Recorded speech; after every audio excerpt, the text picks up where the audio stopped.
নিত্য নতুন আয়োজনে আল হেরা বাংলা ওয়াজ। হাকিমুল উম্মত মুজাদ্দিদ মিল্লাত আশরাফায়ে নাওয়াল্লাহু মারকাদা তিনি বলেন, কোরআনে কারীমের এই আয়াতে কারীমা কাদ আফলাহা মান যাক্কাহা, তিনি বলেন যে শুধু যদি একটা আয়াত কোরআন হইতো, কোরআন হওয়ার জন্য যথেষ্ট হতো।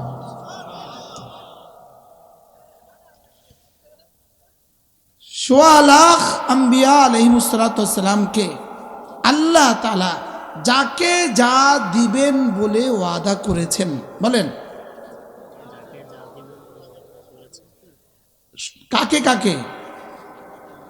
সোয়া লাখ আম্বিয়া আলাইহিমুস সালাতু ওয়াস সালামকে আল্লাহ তাআলা যাকে যা দিবেন বলে ওয়াদা করেছেন তার সবটা একসাথে কাদ আফলাহা শব্দের মধ্যে ঢুকিয়ে দেওয়া হয়েছে।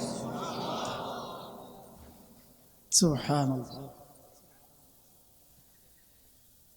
সফলতা বলতে আমরা যা বুঝি, খেয়াল করেন, সফলতা বলতে মানুষ যা বুঝে, সফলতা বলতে নবীরা যা বুঝে। সুবহানাল্লাহ। সফলতা বলতে জিবরিল যা বুঝে। কাদ আফলাহার মধ্যে যেই সফলতা সেটা এখান থেকে শুরু হবে। বুঝাইতে পারি নাই মনে হয়। সফলতা বলতে আমরা যা বুঝি, বলেন তো সফলতা বলতে আপনি কি কি বুঝেন? সফল সফল যেমন আমি বলি ইনি প্রাইমারি স্কুলের সফল টিচার, ইনি সফল চেয়ারম্যান, ইনি সফল ব্যবসায়ী, ইনি সফল উদ্যোক্তা, ইনি সফল এমপি, ইনি সফল মন্ত্রী, ইনি সফল প্রধানমন্ত্রী, ইনি সফল। মানুষের দেমাগে সফলতা যেখানে গিয়ে শেষ করবে, কাদ আফলাহার সফলতা সেখান থেকে শুরু হবে।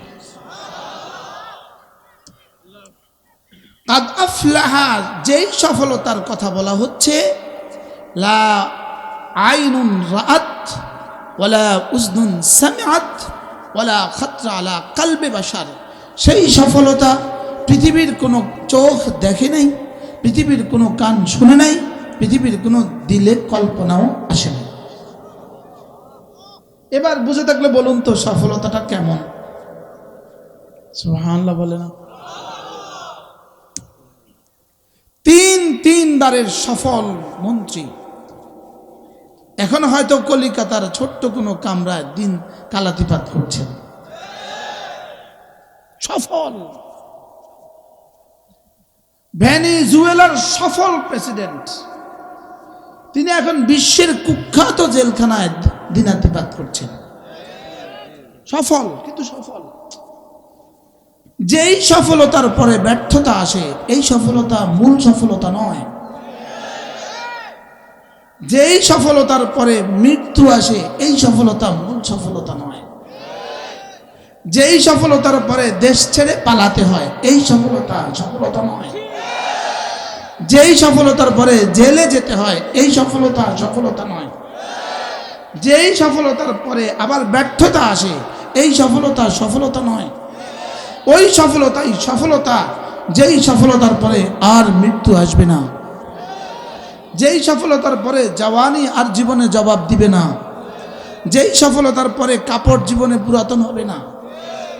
সুবহানাল্লাহ। বুঝে থাকলে বলেন তো দেখি, রব এখানে কোন সফলতার কথা বলেছেন? বলেন জান্নাত। বুঝে গেছে, এখানে রব কোন সফলতার কথা বলেছেন বলেন? আবার বলেন জান্নাত। যেই সফলতার কথা রব 11টা কসম খেয়ে বলেছেন, 11টা। কোন আব্বা তার ছেলেকে কথা বলতে একটা কসমও খেতে হয় না, মা তার মেয়েকে কসম বলতে একটা কসম খেতে হয় না, কোন হেডমাস্টার তার কোনো টিচারকে কথা বলতে কসম খেতে হয় না। লেকিন আরশে আজিমে মালিক আমাকে এই কথাটা বোঝাবার জন্য, আমার সফলতার রাস্তা বোঝাবার জন্য একটানা 11টা কসম খেয়েছেন। আমি আগে আপনাদেরকে কসমগুলো গনে গনে শুনাই, আমি পড়বো, আপনি গণেন। ওয়াশ-শামসি এক, ওয়াশ-শামসি ওয়াদুহাহা ওয়াল কমারি ইযা তালাহা ওয়ান নাহারি ইযা জাল্লাহা ওয়াল লাইলি ইযা ইয়াগশাহা ওয়াস সামাই ওয়ামা বানাহা ওয়াল আরদি ওয়ামা তাহাহা ওয়া নাফসিন ওয়ামা সাওয়াহা। কয়টা? কে কাকে বুঝাবার জন্য 11টা কসম খাচ্ছেন? কাকে বুঝাবার জন্য?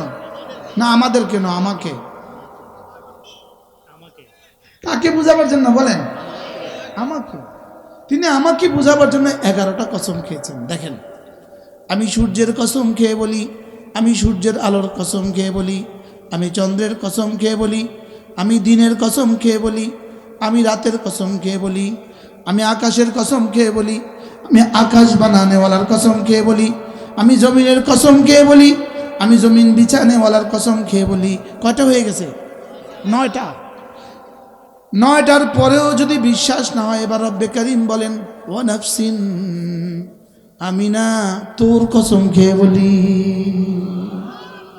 এবার কে কার কসম খাচ্ছেন?